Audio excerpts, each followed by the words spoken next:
तो hello guys, मेरा नाम है प्रिंस और आप देख रहे हैं एनिमे समीक्षा। चलिए वीडियो को शुरू करते हैं। तो एपिसोड के स्टार्ट में हम देखते हैं कि एलन अपनी रस्सियों को खोलकर उठ जाता है। तो ये देखकर वो किडनैपर्स उस पर अटैक करने आते हैं। तो एलन वहां पर अपने समन क्रीचर्स को समन कर देता है, जिससे वो शॉक हो जाते हैं और फिर एलन उन पर अटैक करके उनको बेहोश कर देता है। फिर एलन सिसिल की रस्सियों को खोलने जाता है, लेकिन तभी वहां पर डागर आ जाता है और फिर वो अपनी स्किल का यूज करके अचानक से एलन के पास आकर उस पर अटैक करके उसको दूर गिरा देता है। फिर एलन खुद को हील करता है और फिर डागरा उस पर अटैक करने जाता है, लेकिन तभी एलन चैप्पी से कार्नेल की मिमिक्री कराता है। तो इससे डागरा का ध्यान भटक जाता है और फिर एलन स्पाइडी के स्पाइडर सिल्क से उसको पकड़ लेता है और सिसिल को उठाकर वहां से भागने लगता है। फिर वो ब्रोन से गेट को ब्लॉक करने के लिए कहता है और फिर एलन एक विंडो को खोलकर सिसिल से कहता है कि हमें यहाँ से जंप करना होगा। तो हम देखते हैं कि ऐसा करने में वो काफी ज्यादा डर रही होती है और फिर एलन अपनी एंड्योरेंस को काफी ज्यादा बूस्ट कर लेता है और फिर वो उस शिप से नीचे जंप कर जाता है। और फिर हम देखते हैं कि वो नीचे लैंड करता है, लेकिन उसकी पूरी बॉडी में काफी ज्यादा पेन हो रहा होता है। तो वो उस लीफ से खुद को हील कर लेता है। फिर हम देखते हैं कि एलन सिसिल की रस्सियों को खोल देता है और फिर वो एलन से पूछती है कि वो सभी क्रीचर्स क्या थे, क्या वो मॉन्स्टर्स थे और तुम इतने स्ट्रॉन्ग कैसे हो और वो लीफ कहां से आ रही थी। लेकिन फिर एलन उससे कहता है कि वो हमारे पीछे आ रही होंगे, तो हमें यहाँ से भागना होगा।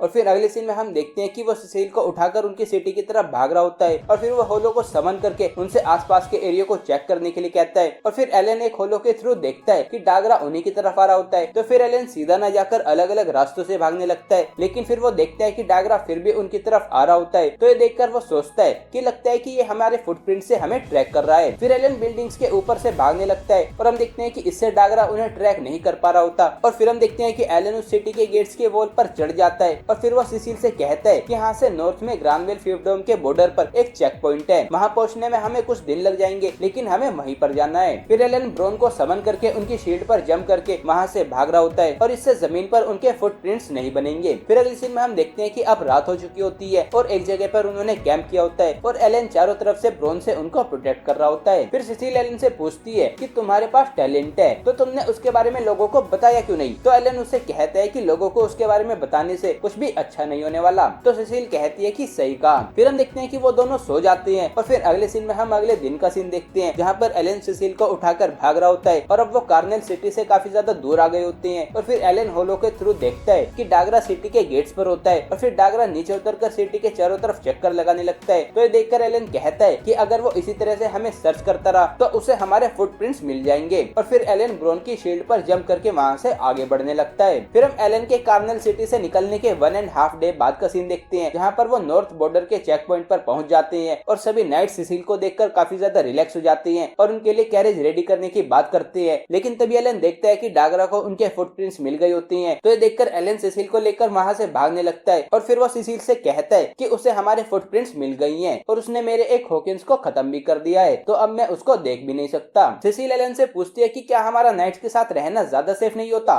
तो एलन कहता है कि वो इतने स्ट्रॉन्ग पर्सन को नहीं हरा सकते। ये सुनकर सिसिल उसे कहती है कि तो क्या तुम मुझे पीछे छोड़कर सिर्फ खुद को नहीं बचा सकते। ये सुनकर एलन मन में सोचता है कि एक 12 साल की लड़की के लिए कुछ ज्यादा ही है। फिर वो सिसिल से कहता है कि चिंता मत करो, अगर हम इसी स्पीड से भागते रहे तो वो हमें पकड़ नहीं पाएगा, और वैसे भी मिहाई के जाने से पहले मैंने उसे प्रॉमिस किया था कि मैं तुमको प्रोटेक्ट करूंगा। तो फिर हम देखते हैं कि इसके लिए सिसिल उसको थैंक यू बोलती है। फिर हम एक दिन बाद का सीन देखते हैं, जहाँ एलन अभी भी सिसिल को लेकर भाग रहा होता है और फिर वो सिसिल को हील करता है और कहता है कि कल हम ग्रानवेल एस्टेट में पहुंच जाएंगे। लेकिन फिर तभी वो अपने हॉकिंस के थ्रू देखता है कि जिस मर्डर ग्लास से उसने 3 साल पहले फाइट की थी वो उनको चेज कर रहा है। फिर एलन सिसिल से कहता है कि 2 साइड से चेज किए जाने की वजह से बचना काफी ज्यादा कॉम्प्लिकेटेड हो गया है और डागरा की तरह मर्डर ग्लास तुम्हें मारने से हेजिटेट नहीं करेगा, तो मुझे उसे यहीं पर हराना होगा। फिर अगली सीन में हम देखते हैं कि एलन के सामने वो मर्डर ग्लास आ जाता है और सिसिल एक पत्थर के पीछे छिपी होती है और फिर एलन स्पाइडी के स्पाइडर सिल्क से मर्डर ग्लास को पकड़ लेता है। और फिर हम देखते हैं कि एलन के सभी टैडी उस पर अटैक करते हैं और फिर एलन उस पर मेटल बॉल से अटैक करता है, लेकिन वो मर्डर ग्लास उसको रोक लेता है और फिर वो एलन के सभी समन क्रीचर्स को खत्म कर देता है और स्पाइडर सिल्क को तोड़ देता है। और फिर वो एलन पर अटैक करने के लिए जाता है। तो एलन ब्रोन से खुद को प्रोटेक्ट कराता है, लेकिन मर्डर ग्लास एक ही अटैक से उसके सभी ब्रोन को खत्म कर देता है और फिर वो एलन को पकड़ लेता है। तो इससे एलन काफी ज्यादा इंजर्ड हो जाता है और फिर वो लीफ का यूज करके खुद को हील कर लेता है। और फिर हम देखते हैं कि मर्डर ग्लास एलन को खाने लगता है, लेकिन फिर हम देखते हैं कि एलन अपना डैगर निकाल कर उसकी आंख पर अटैक कर देता है। तो फिर वो एलन को चबाने लगता है, लेकिन इससे एलन को कुछ नहीं होता क्योंकि उसने अपनी एचपी और एंड्योरेंस को काफी ज्यादा बूस्ट कर लिया होता है। फिर हम देखते हैं कि एलन अपने डैगर से उसकी आंख में और ज्यादा खतरनाक अटैक करता है और इससे वो मर्डर ग्लास मर जाता है और एलन को 82,000 एक्सपी मिल जाती है। लेकिन फिर तभी गियाम उन दोनों के सामने डागरा को देखती है। फिर डागरा जाकर एलन को एक किक मारकर दूर गिरा देता है और फिर वो अपनी स्वॉर्ड निकालकर एलन की तरफ बढ़ने लगता है और उससे कहता है कि मैं तुम्हारी मौत को और ज्यादा दर्दनाक बनाऊंगा। फिर वो एलन पर अटैक करने जाता है, लेकिन तभी हम देखते हैं कि उसकी तरफ एक मैजिक अटैक आता है जो कि सिसिल ने किया होता है। और फिर सिसिल मन में सोचती है कि एलन को मेरी जरूरत है, मुझे इसे प्रोटेक्ट करना होगा। और फिर वो फिर से डागरा पर फायरबॉल से अटैक करती है, लेकिन हम देखते हैं कि डागरा बड़ी आसानी से उससे बच जाता है और फिर एक थप्पड़ मारकर उसको नीचे गिरा देता है। फिर एलन डागरा से कहता है कि तुम एक स्कमबैग हो, मैंने शिप में उनको बात करते हुए सुना था कि तुम एक कावर्ड हो जो सिर्फ 1 साल बाद ही वॉर से भाग गया था और अब पैसे कमाने के लिए तुम बच्चों से फाइट कर रही हो। हम देखते हैं कि ये सुनकर डागरा गुस्सा हो जाता है और एलन को एक किक मारकर दूर गिरा देता है और फिर वो एलन पर बार बार किक से अटैक कर रहा होता है और फिर वो एलन को खत्म करने के लिए अपनी स्वॉर्ड निकालता है, लेकिन तभी वो देखता है कि एलन हंस रहा होता है और फिर एलन उसे कहता है कि तुम्हारे लिए एक बुरी खबर है, अब तुम यहाँ से भाग नहीं सकते। और फिर हम देखते हैं कि ज़ेनोफ वहाँ पर आ जाता है। फिर हमें पता चलता है कि ग्रानवेल टेरिटरी में पहुंचने पर एलन ने चैपी और हॉकिंस को भेजकर ज़ेनोफ को वहाँ पर बुलाया होता है। फिर डागरा ज़ेनोफ से कहता है कि तुमने पूरे एक डेकेड तक किंगडम के फोर्ट्रेस को डिफेंड किया और तुम्हारा रिवॉर्ड एक छोटे से शहर के नाइट्स का कैप्टन बनना था। फिर वो कहते हैं कि मेरे सभी साथी मारे गए क्योंकि कुछ नाइट्स घबरा गए थे, तो उनके लिए अब मैं तुम्हें खत्म करूंगा। और फिर ये कहकर वो ज़ेनोफ पर अटैक करता है, लेकिन हम देखते हैं कि उसके अटैक से ज़ेनोफ के आर्मर में सिर्फ एक हल्का सा क्रैक ही आया होता है। और फिर ज़ेनोफ उससे कहता है कि मैंने भी अपने सभी साथियों को खो दिया था,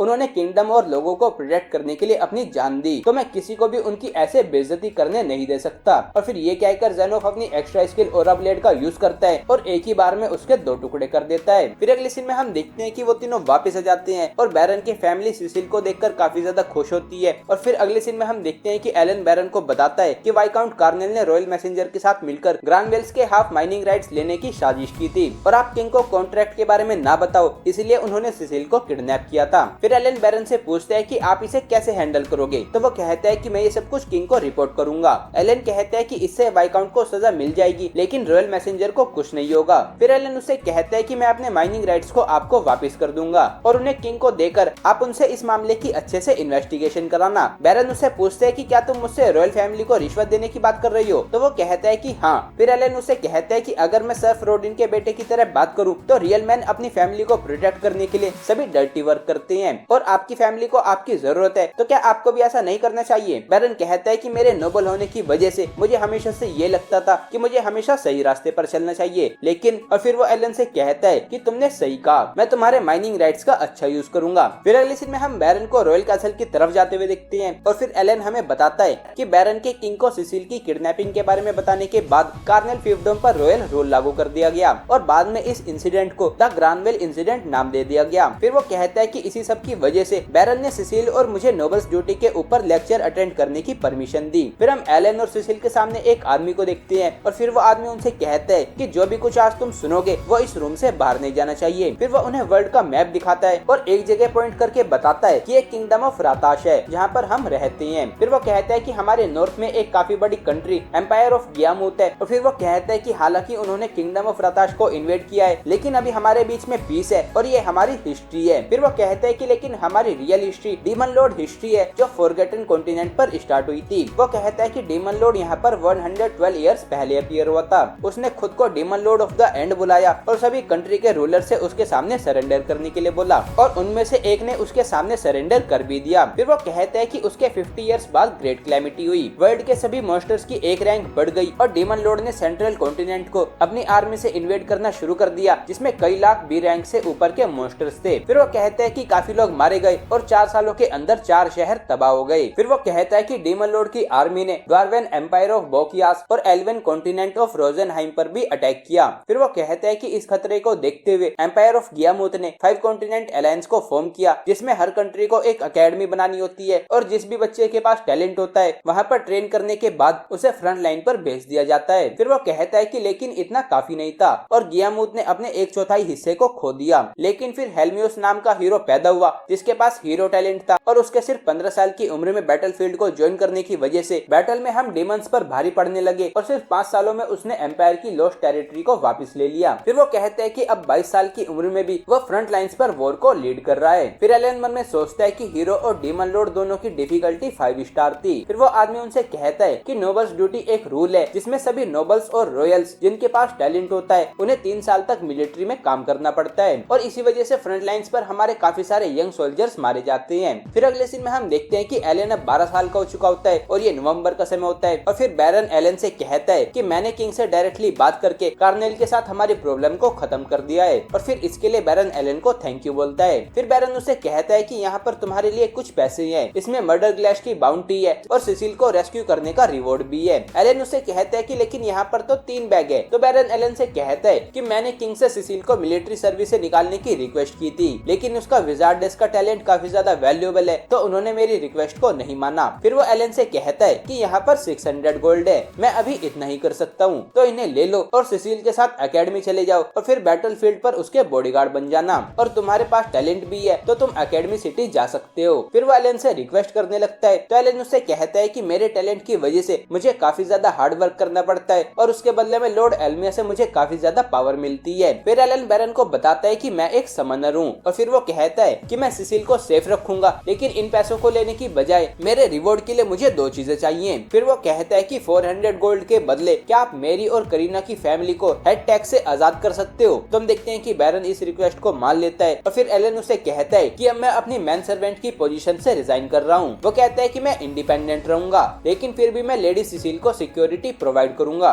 ये सुनकर बैरन उसे कहता है कि मुझे लगा ही था। और फिर हम देखते हैं कि सेबस उसे एक स्वॉर्ड देता है और फिर बैरन एलन से कहता है कि तुम्हें ये बताने में मुझे काफी खुशी हो रही है कि मुझे बैरन से वाइकाउंट बना दिया गया है जिसमें तुम्हारा काफी बड़ा रोल है और ये स्वॉर्ड तुम्हें मेरा गेस्ट बनाती है। ये प्रूफ है कि ग्रानविल फैमिली हमेशा तुम्हारे साथ है। फिर हम देखते हैं कि एलन मन में सोचता है कि मैं समझ गया, पिछले 12 सालों में मैंने जो कुछ भी किया ये उसका एंड रिवॉर्ड है। फिर वो कहता है कि मैं हमेशा से सोचता था कि इस वर्ल्ड में टेलीपोर्ट होने की बजाय मैं रीइंकार्नेट क्यों हुआ, लेकिन उसका एक अच्छा रीजन है। सर्फ डोम में पैदा होने से मैंने बोर को हंट किया और फिर मैंने बैरन को सर्व किया और इस सब एक्सपीरियंस के बिना मैं एकेडमी को अटेंड नहीं कर पाता और डीमन लॉर्ड से फाइट नहीं कर पाता और इसीलिए हेलमोड एग्जिस्ट करता है। एल्मिया को मेरे जैसा ही कोई चाहिए था जो रीइंकार्नेट होने के हार्ड चैलेंज को ले सकता था। फिर वो कहते हैं कि हीरो के आने के बाद भी डीमन लॉर्ड का खतरा कुछ ज्यादा ही बड़ा है तो इसीलिए उन्हें मेरी जरूरत है ताकि मैं वर्ल्ड का बैलेंस रिस्टोर कर सकूं। फिर एलन कहता है कि मैं तुम्हारे क्वेस्ट को एक्सेप्ट करता हूँ, मैं लेडी सिसिल के साथ जाऊंगा और हम डीमन लॉर्ड को हराएंगे। और फिर हम देखते हैं कि एपिसोड यहीं पर एंड हो जाता है।